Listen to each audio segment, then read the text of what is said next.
You can also visit us at our offices located at 4th floor Imani Towers, PCA Umoja 1. Umoja Wendani Sacco, growing together.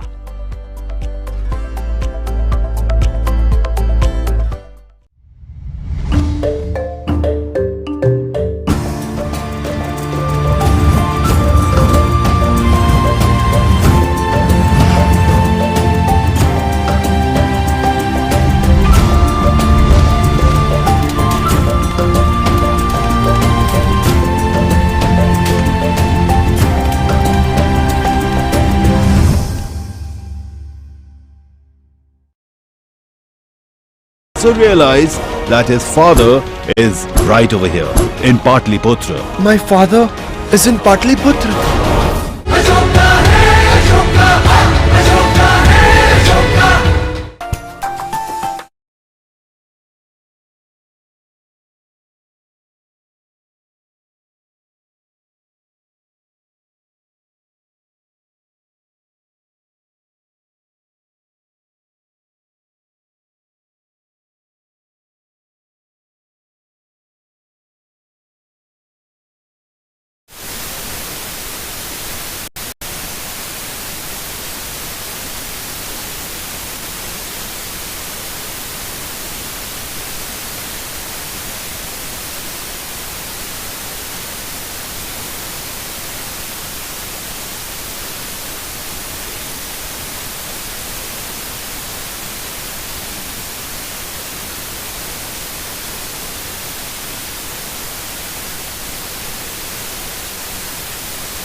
Clive Ivan College is located in PCA Chogoria Hospital in Chogoria town. It was founded on Christian values and ethics in the year 1951 as a nursing training college. It is accredited by the Nursing Council of Kenya and TVETA. The college offers diploma in Kenya registered community health nursing with intake every March and September every year.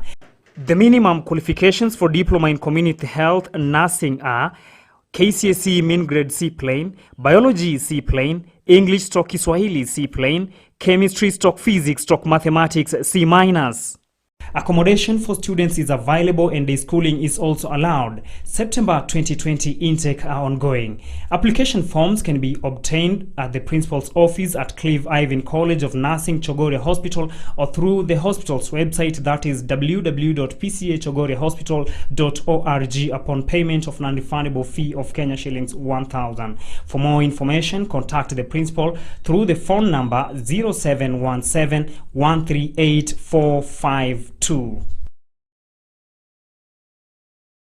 Are you looking to grow a business? Cut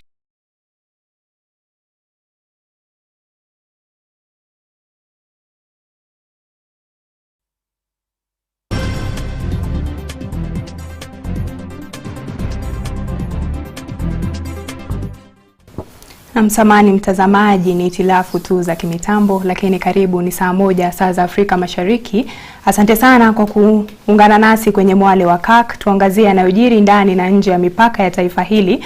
Kumbuka unaweza pia ukazipata habari hizi kupitia Kirk TV kwenye Facebook na YouTube. Fresha Wanjiko anaungana nasi kwa lugha ishara, nami ni Aida Munzati. Karibu tuangazie taarifa kuu kwa kuangalia maambukizi ya COVID-19 ambapo waziri wa afya Bwana Mutahi Kagwe amedhibitisha kuwa ndani ya saa 24 zilizopita watu 5 wamepona na kuruhusiwa kwenda nyumbani, hii ikifikisha jumla ya idadi ya waliopona kuwa 380. Katika sampuli 2567 zilizopimwa, vile visa 52 zaidi vya corona vimeripotiwa nchini hii leo, hii ikifikisha jumla ya maambukizi nchini kuwa 1161.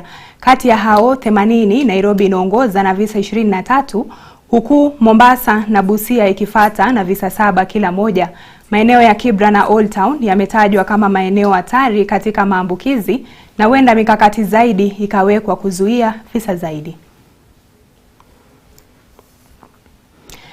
Na akizungumza alipozuru kaunti ya Machakos, Bwana Mutahi ametoa hakikisho kuwa Wizara ya Afya itaendelea kufanya kazi na serikali za kaunti ili kupambana na janga la corona na vile kuzipa kaunti msaada wowote wakati huu wa janga hili. Haya yanajiri huku akitoa ufadhili wa dawa, blanketi na vifaa vya wahudumu kujikinga.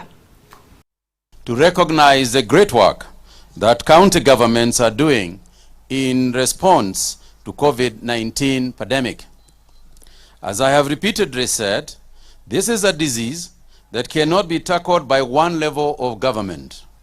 This fight requires the entire government and the whole society approach.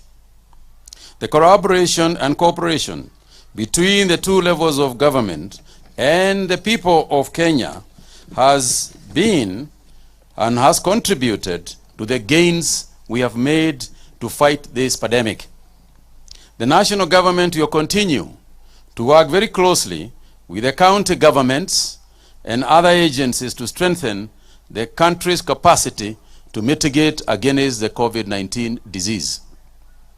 Today's visit to Machakos County is part of an elaborate plan being implemented by the ministry to inspect the levels of preparedness at the county level and to ascertain the type of support needed. This is important in helping the Ministry of Health to provide support based on the needs per county. Similar visits have been made to Siaya and Kajiado counties and will continue until all the counties have been covered. The good news is that we are no longer going to import PPEs anymore. Our local manufacturers are now able to produce better quality than those that we were importing before. The issue of shortage will soon be a thing of the past. Additionally, the national government has committed to support county governments recruit 5,000 community support workers in order to enhance their human resource capacity and in order also to create opportunities for our young people, particularly those in the health working sector. This process is at different stages of completion. Once finalized, the counties will have an additional 5,000 workforce at the expense of the national government. I am happy to note that the Machakos County is among the very first ones that have completed this process. I congratulate you, Governor Mutua.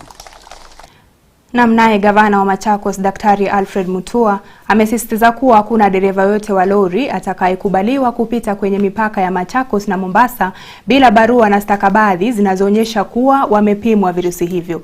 Gavana Mutua vile aliwaruhusu waendesha bodaboda na uzaji wa vileo kurejelea shughuli zao. Kwa sababu waziri amekuja hapa nimewahurumia kidogo na tumewahurumia, nataka muendelee na kazi. Kwa hivyo bodaboda zile zimechukuliwa ni 200, mtarudishiwa kuanzia Tuesday, ndio mkirudi tabia mbaya bado zitachukuliwa. Yale magari ya pombe ambayo yalikuwa yamesimamishwa asije kuanzia Jumanne inayokuja targeted, na tunawapatia orodha ya mahali ambapo mtaweza kuja. Kama wewe ni dereva wa truck na unakuja unapitia Machakos na umetoka Mombasa. Sasa tuta make sure kwa boda ya Machakos, kama hauna barua ya kuonyeshana umepimwa na uko negative umetoka Mombasa, hatutakuruhusu kuingia Machakos na kupeleka ugonjwa the rest of the country. Kwa hivyo utakwamia hapo na urudi. Namna kwingineko, bunge la Seneti hii leo limekuwa na kikao maalum ili kujadili hoja ya kumtimua seneta wa Tharaka Nithi Profesa Kithure Kindiki kama naibu spika wa bunge hilo. Kabla ya maseneta kupiga kura, Profesa Kithure Kindiki alikuwa na haya ya kusema. I have the highest respect for institutions. I have the highest respect for the president, and I have the highest respect for my colleagues, all of them. The Speaker, today I stand here paraded before the whole nation, accused of misdeeds whose particulars have never been brought to my attention until now, despite me consistently asking for them. There can only be two reasons for this. The first is that the trumped-up charges against me are baseless, and that my case is a fait accompli, and therefore I must be removed from office by all means whatsoever, even by unconstitutional means. Mr. Speaker, how I wish this sitting, with the haste in which it has been convened, was meant to discuss the plight of the millions of our people across the country who are living in dire need and abject poverty.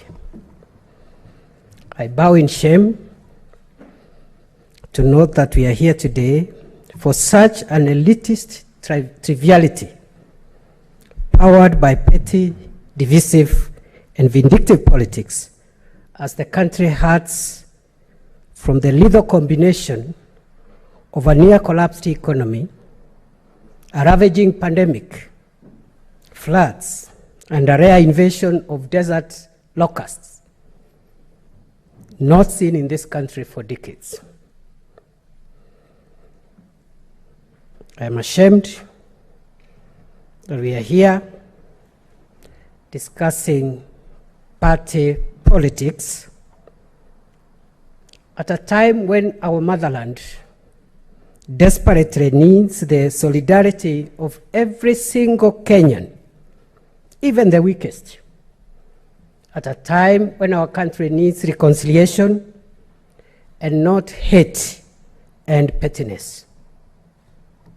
Mr. Speaker, it does not bother me at all that the die is cast against me.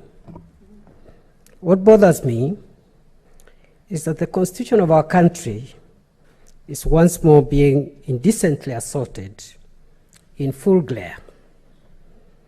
A handful of raw fellow citizens who have made it their orgy of pleasure to humiliate freedom and truth with reckless abandon, with little patience for procedural dictates of our constitution, which would have given our country some semblance of honor, even fake, cosmetic, or hypocritical honor. Mr. Speaker, the right to be heard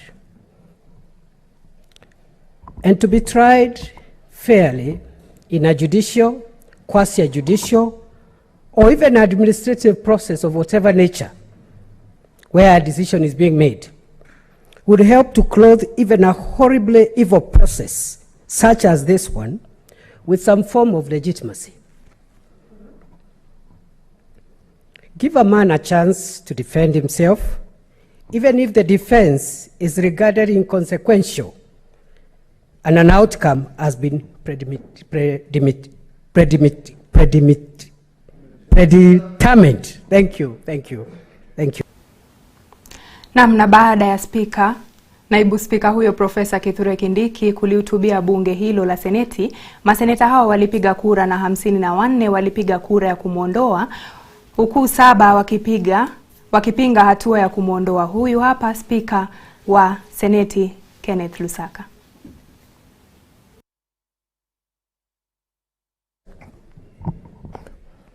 The results that I'm going to read, just for the avoidance of doubt, are for those senators who were within the precincts of Parliament and who voted. So the ayes have 54, the nays have 7, abstentions 0, so the ayes have it. Honorable Senators, having concluded the business of the day, it's now time to adjourn the House. The therefore stands adjourned until Tuesday, 26 May 2020 at 10 a.m.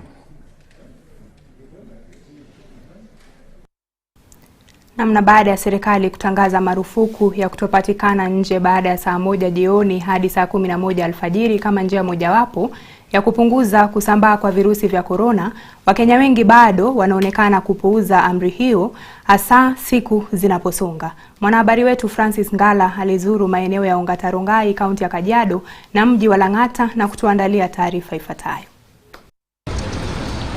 Saa 1:30 usiku katika mtaa huu wa Ongata Rongai ulioko katika kaunti ya Kajiado, kilomita 17 kusini mwa jiji la Nairobi almaarufu Diaspora, wakazi hapa wanaonekana kukiuka amri ya kafyu. Baadhi wanaonekana wakiendelea na shughuli zao za kawaida, huku wengine mbioni kufika makwao. Maafisa wa polisi nao wanapuliza kipenga kuashiria mwanzo wa utekelezaji wa amri hiyo baada ya dakika 30 kukamilika. Katika kituo hiki cha kuabiria magari, wa huduma bodaboda wanaonekana kungojea abiria na wengine wakisafirisha abiria katika maeneo mbalimbali. Barabara ya magari inayounganisha kaunti ya Nairobi na ile ya Kajiado, magari ya binafsi na matatu yanaonekana barabarani, huku virusi vya maambukizi ya corona vikizidi kupanda kila uchao na umma kuhamasishwa umuhimu wa kuvalia barakoa na kukaa umbali wa mita 1.5 katika kituo hiki cha ununuzi cha Lang'ata. Ni kinyume na masharti hayo. Saa 2 juu ya alama, wenyeji hapa wanaonekana kutangamana bila kujali afya zao. Wenye maduka nao wanaonekana kuhudumia wateja na wengine wanaonekana kurandaranda ovyo. Wakati serikali inaharakisha kuweka mikakati ya kudhibiti msambao wa virusi vya corona kwa kuweka masharti katika miji kadhaa humu nchini, ni dhahiri shahiri Wakenya wengi wamechukulia hatua hii kama chaguo. Francis Ngala, Mwale wa Kirk. Na taarifa hiyo yake Francis Ngala inatupeleka mapumzikoni na kuacha na ya siku. Usiende mbali. Kauli ya siku na Kirk TV. And when people are fighting, we cannot see progress. But when people are working together, then we can see the kind of progress. Na umoja ni kitu ya maana sana. Kauli ya siku na Kirk TV.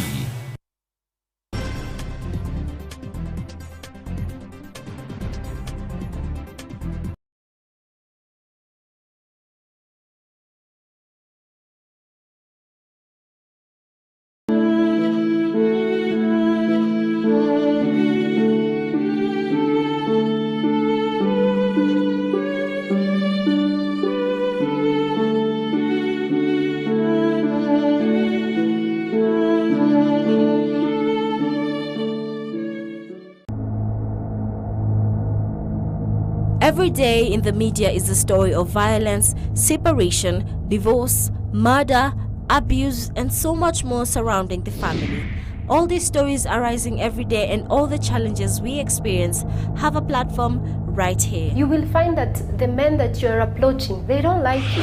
If you don't tell your child you want a lawyer out of her, if you don't tell your child I want a doctor out of you, if you don't tell your child you want a water engineer out of her, the child will not give you.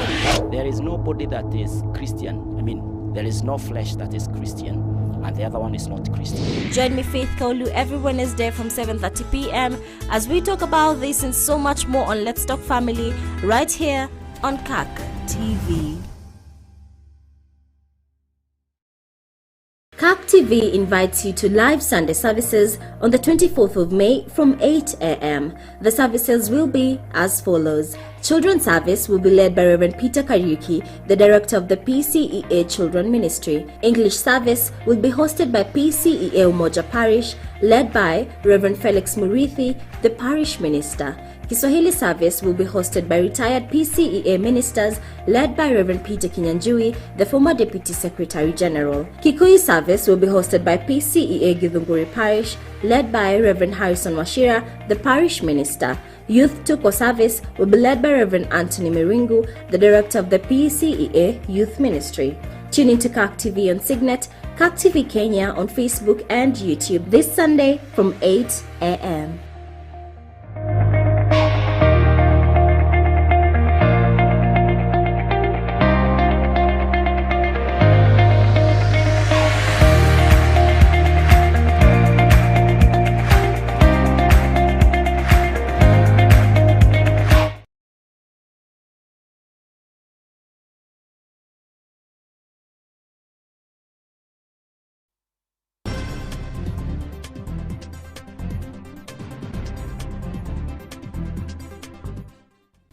Naam, karibu mtazamaji, tuendelee kukuangazia.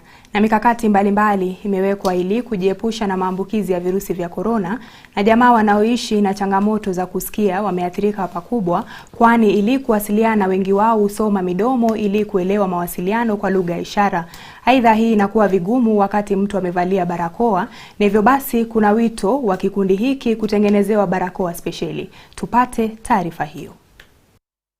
Serikali kupitia Wizara ya Afya imeweka mikakati ya usalama ili kuzuia maambukizi ya virusi vya corona.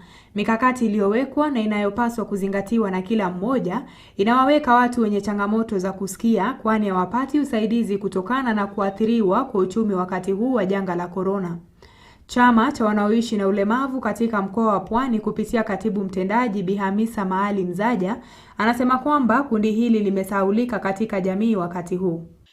Ule ugonjwa wa COVID ni kama ambao sisi umeletewa sisi, kwa sababu yale matatizo tulionayo sisi kama walemavu ndio yale matatizo ambayo COVID inasema mtu asiguse pahali, mtu aweze kusoma pahali kama pameandikwa kwamba usiguse, lakini ni sisi ndio watu wa kwanza kwamba challenges zile ndizo challenges ambazo tunaishi nazo tangu kitambo. Kwa hivyo nazunguka kila pahali kujaribu kwamba tuweze kuwa hatutaweza kuambukizwa, manake tukiambukizwa sisi basi sisi tutakuwa ndio very vulnerable katika society yetu. Changamoto wanazopitia zinatokana na namna ya kuwasiliana, hasa ikizingatiwa kila mmoja anapaswa kuvalia barakoa, hivyo basi inakuwa ni vigumu kusoma midomo ya wanaowasiliana naye. Na nitaomba kwamba serikali pia ikiona vitu kama hivi kutengenezwe Kenya nzima, isiwe ni sisi tu. Lipping, huwezi kufanya sign language bila kulip hizi lips bila kumove. Kwa hivyo ikiwa imemove, ikiwa nimevaa hii itakuwa imefinika, lakini nikiwa nimevaa hii utakuwa unaona hapa kwamba mimi nasema maneno gani. Kwa hivyo utakuwa unaweza, yule mwenye kuzungumziwa atakuwa anaweza kufikiwa na ule mwingine atakuwa anaweza kufikiwa. Bizaja aliyasema haya katika hafla ya kuwafadhili wasiosikia, ambapo ananuia kuwapa ufadhili watu zaidi ya 1000 msimu huu wa corona. Maagizo na mikakati nyingine ambayo inawapa changamoto ni kukaa umbali wa mita 1, kwani ni vigumu kuwasiliana kwa njia ya ishara. Namna wanakandanda kutoka eneo la Oyugis ambao shughuli zao za spoti zimesitishwa kutokana na janga la corona, sasa wameanza shughuli ya kuzuia maambukizi zaidi ya virusi vya corona kwa kuwaelimisha umma. Cornelius Omse na mengi. Chini ya shirika la kijamii, wachezaji hao wanajihusisha na kutengeneza sabuni, vyombo vya kuoshea mikono na pia kuwaelimisha wananchi jinsi ya kuikabili maradhi ya corona. Kando na kupeana usaidizi, wachezaji hao pia wanahusisha wananchi katika utaratibu wa kutumia vyombo vya usafi. Akizungumza na wanahabari mjini Oyugis, Festus Juma ambaye ni mwanzilishi wa shirika hilo alisema shughuli hiyo ni ya kujitolea na inanuia kuwasaidia wananchi kujihusisha katika mambo yanayojenga jamii. At times buying soap becomes very expensive. You spend huge sum of money to buy soap. So we've thought as a team that we want to work together with those who sell chemicals And last week we had a training on soap making on our own. So we buy chemicals from Eldoret and we can produce huge liters, liters of soap among ourselves to cut on costs and then to make this program sustainable, because we are quite uncertain. We don't know when COVID-19 is coming to an end, and we don't want this thing also stop in the process. Lita 500 ya sabuni imetengenezwa na kusambazwa miongoni mwa wakazi, wakiwemo wale walioko hatarini katika eneo bunge la Kasipul Kabondo. Mmoja wa viongozi wa shirika hilo la kijamii alisema wamejitolea kushughulikia masuala ya kijamii ambayo yamesababishwa na maradhi ya corona. That we do use our legs to do what? To make the jerrycans work, and the operation of our hands is minimized as compared to the other tasks that we use, such that we are not touching any kind of, we are not using our hands to touch the jerrycans. And then the materials that we have used are locally available. So we tried as much as possible so that we do make it simple ones, so that even the layman that is deep down in the society can make one. It is a very simple one that everybody can make. Benson Ochola ambaye alifaidika na msaada huo alishukuru shirika hilo kwa kuwasaidia jamii haswa wale wasiojimudu. Alisihi shirika hilo kuanza kutengeneza barakoa ambazo zina uhitaji mkubwa katika eneo hilo. Cornelius Omuse, Mwale wa Kirk. Na katibu mkuu katika idara ya mawasiliano na utangazaji Bi Esther Koimet hii leo amezindua kampeni ya kuhamasisha jamii kuhusiana na ugonjwa wa COVID-19. Kampeni hii inanuia kuelimisha umma kuhusiana na virusi hivi na vile jinsi ya kuzuia maambukizi. Sehemu ya kwanza ya kampeni hii inalenga kaunti za Kajiado, Kisumu, Migori, Siaya, Mombasa na Kwale ambazo zimeathirika mno na virusi vya corona. The Ministry of ICT, Information, Youth Affairs is working in collaboration with all other players to ensure that members of the public are not only informed, but that they are also well sensitized on how to keep safe. The Ministry of the State Department of Broadcasting and Telecommunications, through the Office of the Government Spokesperson, and under the directions of the the Risk Subcommittee of the National Emergency Committee, is implementing the community engagement campaigns to create awareness and sensitize the public on the COVID-19. Phase 1 of the campaign targeted 8 high-risk counties, namely Kajiado, Kisumu, Migori, Siaya, Mombasa, Kwale, and Kilifi, and Nairobi. Na kwingineko ni kwamba wakazi wa eneo bunge la Lari, kaunti ya Kiambu, wamejawa na hofu na simanzi baada ya majambazi kumvamia na kumuua bwenyenye mmoja kwa jina Joseph Kiringa katika eneo hilo. Kisa hiki kilitendeka usiku wa kuamkia leo. Cornelius Omuse na zaidi.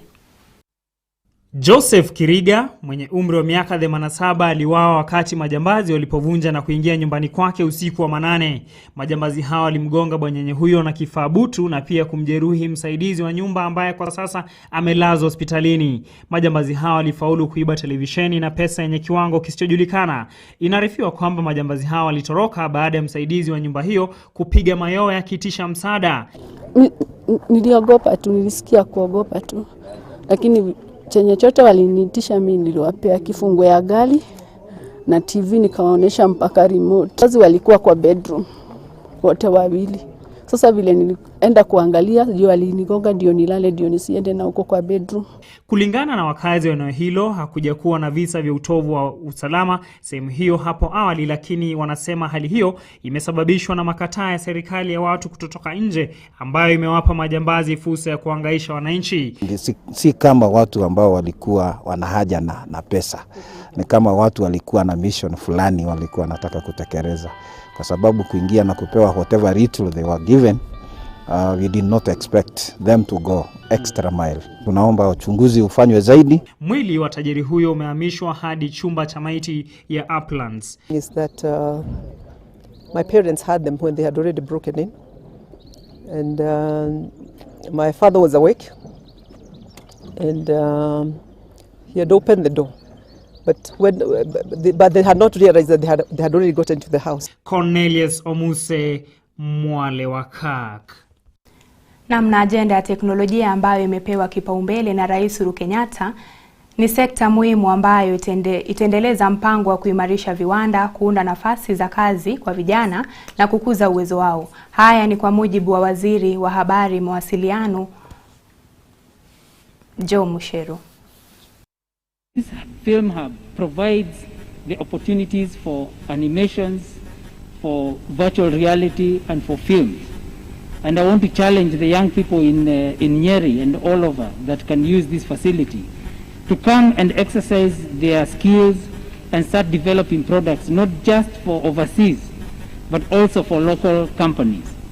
Many companies have many products that they want to introduce, and they need to have ways of showing people how those products can be used, whether it's in the animation or in the much bigger and larger sector, which is the gaming industry, which again the facility here allows and provides. And so I want to just congratulate the team from first the Kenya Film Commission that have put this together and have supported. They provide a lot of the training that is needed for people to get into this sector and to make the sector work. And then the partnership they've had with the Dedan Kimathi University so that we can actually see this come to fruition. Naam, kufikia hapo mtazamaji ndipo natamatisha Mwale wa Kirk. Jina langu ni Aida Muzati na mwenzangu Fresha Wanjiku ametuletea habari hizi kwa lugha ya ishara. Tunakutakia usiku mwema, endelea kutazama Kirk TV. Francis Ngala anakujia na kipindi cha Youth Pad.